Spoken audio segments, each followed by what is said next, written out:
नमस्कार दोस्तों, स्वागत है आप सबका हमारे चैनल वाईटी विकेटेक पर।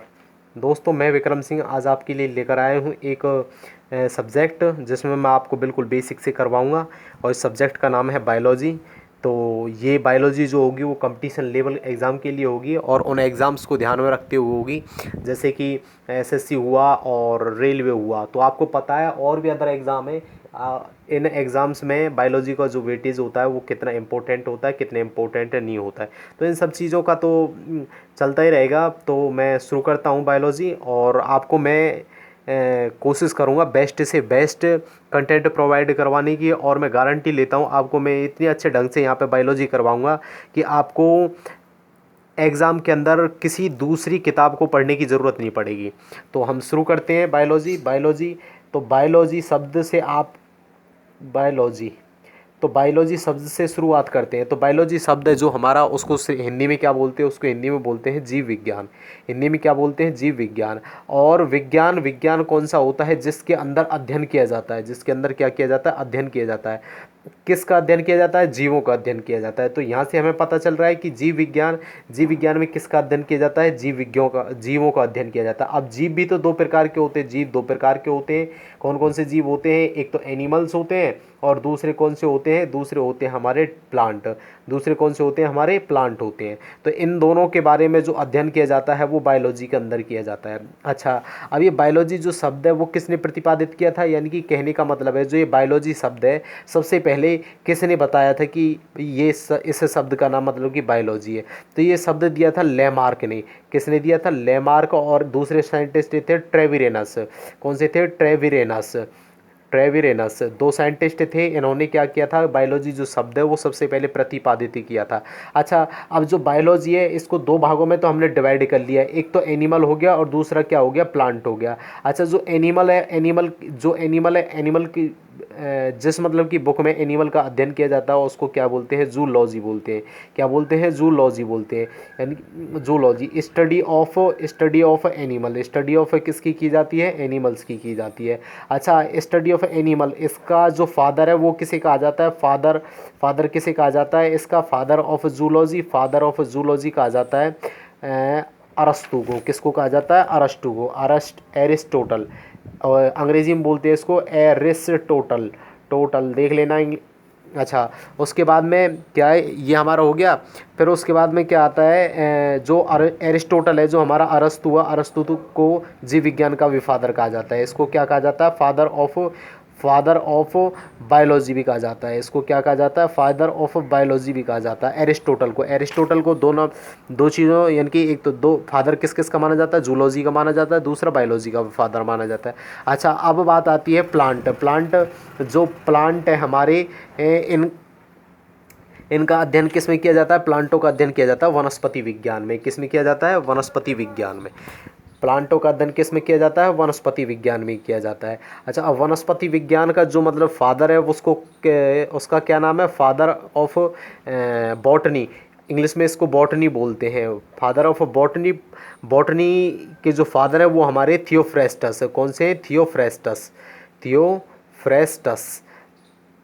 अच्छा, तो आपको पता चल गया होगा कि जो जीव विज्ञान के फादर हैं वो कौन है, एरिस्टोटल हैं, और जो जूलॉजी के फादर हैं वो भी कौन है, एरिस्टोटल हैं। और जो जीव विज्ञान जो शब्द है बायोलॉजी वो किसने दिया था, लेमार्क ने दिया था, और ट्रेविरेनस ने दिया था। और जो हमारी बॉटनी है, बॉटनी के जो हमारे फादर हैं वो कौन है, थियोफ्रेस्टस हैं। अच्छा, ये तो हो गया हमारा बेसिक्स हो गया। अच्छा, उसके बाद में हम किंगडम्स के बारे में पढ़ने से पहले मैं आपको बता दूँ, सबसे पहले पढ़ लेते हैं हम कोशिका के बारे में। कोशिका के अगर बारे में पढ़ लोगे आप तो वो बेस्ट रहेगा।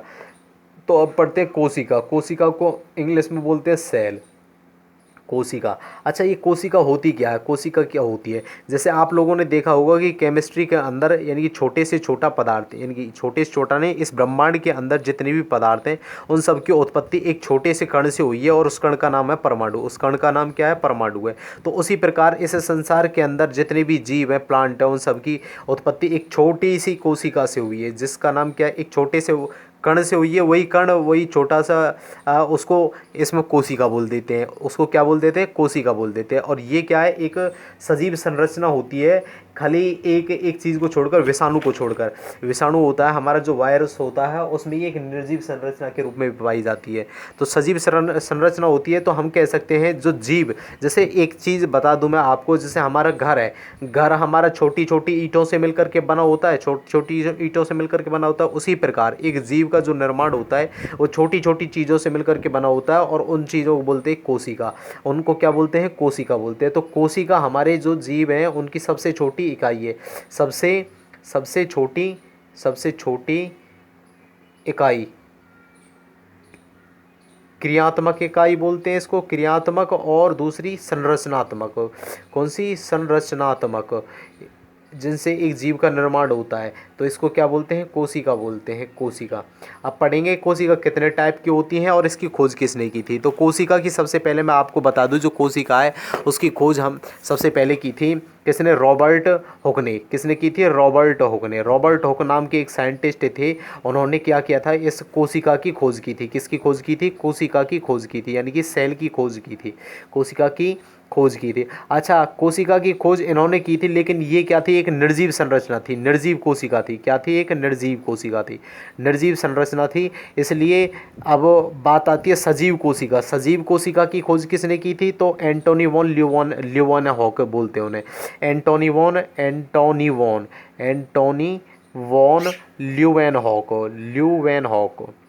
ल्यूवेनहॉक, इन्हें फादर ऑफ बैक्टीरियोलॉजी भी कहा जाता है। और इन्होंने एक सजीव कोशिका की खोज की थी जिसका नाम था माइकोप्लाज्मा गैलीसेप्टिकम।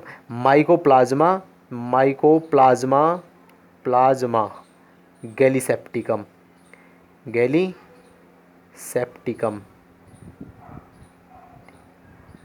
अच्छा, तो ये अब पढ़ेंगे तो पता चल गया होगा आपको कि जो कोशिका की खोज सबसे पहले किसने की थी? रॉबर्ट हुक ने की थी। लेकिन ये क्या थी? एक निर्जीव संरचना थी। और सजीव कोशिका थी जो हमारी, उसकी खोज किसने की थी? एंटोनी वॉन ल्यूवेनहॉक ने की थी। और ये कैसी संरचना थी? एक सजीव संरचना थी, और इसका नाम क्या था? Mycoplasma gallisepticum. क्या नाम था? Mycoplasma gallisepticum. तो उम्मीद करता हूँ आपको समझ में आया होगा क्या क्या नहीं है। अच्छा, उसके बाद में यार कोशिका, अब कोशिका के बारे में हमने ये तो जान लिया, कोशिका खोज किस किसने की, किस किसने की थी। अच्छा, और कोशिका क्या है? कोशिका किसी भी जीव की जो संरचना है वो कोशिका से हुई है। और कोशिका क्या है? उसकी सबसे छोटी एक क्रियात्मक और संरचनात्मक इकाई है। किसी भी मैं लिख देता हूँ, किसी भी जीव की सबसे छोटी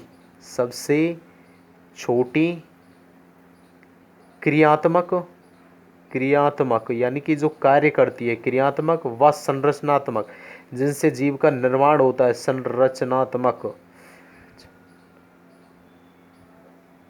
इकाई कौन सी है? कोशिका कहलाती है, कोशिका कहलाती है। अच्छा अच्छा, कोशिका कहलाती है। अब कोशिका होती कितने प्रकार की? दो प्रकार की होती है। पहली चीज़ प्रोकैरियोटिक कैरियोटिक, और दूसरी कौन सी होती है? यूकैरियोटिक। अब बताऊंगा कैसे प्रोकैरियोटिक होती है और दूसरी क्या होती है? यूकैरियोटिक होती है। यूकैरियोटिक, बस आपको फिलहाल यही याद रखना है, प्रोकैरियोटिक कौन सी होती है और यूकैरियोटिक कौन सी होती है। अब देखिए, प्रोकैरियोटिक वो होती है, एक अविकसित कोशिका है, अविकसित,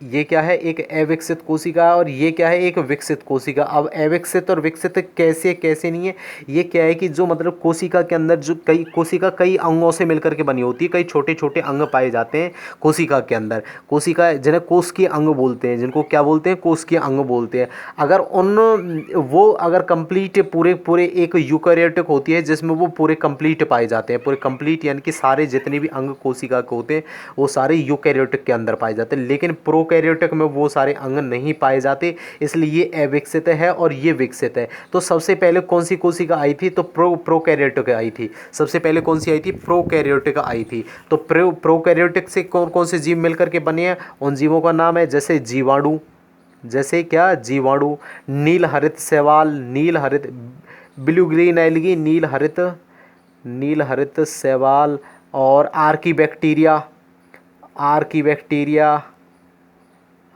बैक्टीरिया साइनोबैक्टीरिया, साइनोबैक्टीरिया।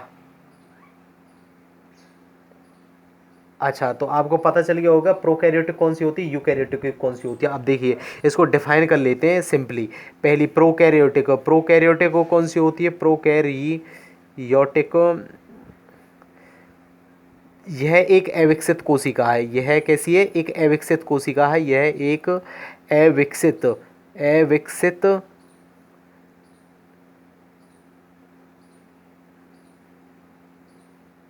अविकसित कोशिका है, अविकसित कोशिका है। अब क्यों कोशिका है, क्योंकि क्योंकि क्योंकि इसके अंदर बहुत सारी चीज़ें नहीं पाई जाती, लेकिन मैं थोड़ा थोड़ा आपको बता दूं।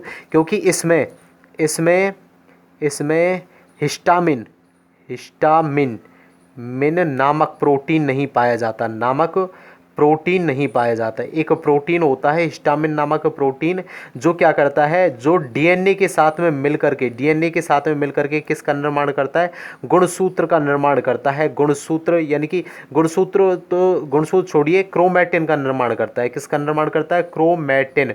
क्रोमैटिन आगे चल के पढ़ेंगे ये सब चीज़ें क्या होती है क्या नहीं होती, तो आप फिलहाल यही समझ लीजिए फिलहाल के टाइम पे कि यह एक अविकसित कोशिका है और इसमें क्या है, एक हिस्टामिन नामक एक प्रोटीन होता है, हिस्टामिन, और उसकी कमी पाई जाती है, जो क्या करता है, डीएनए के साथ मिलकर के क्या बनाता है, क्रोमैटिन, क्रोमैटिन का निर्माण करता है। लेकिन इसमें क्या है कि हिस्टामिन नामक प्रोटीन नहीं पाया जाता है, इसलिए इसमें क्रोमैटिन का भी निर्माण नहीं होता है। इसमें क्या नहीं होता है, क्रोमैटिन का भी निर्माण नहीं होता है।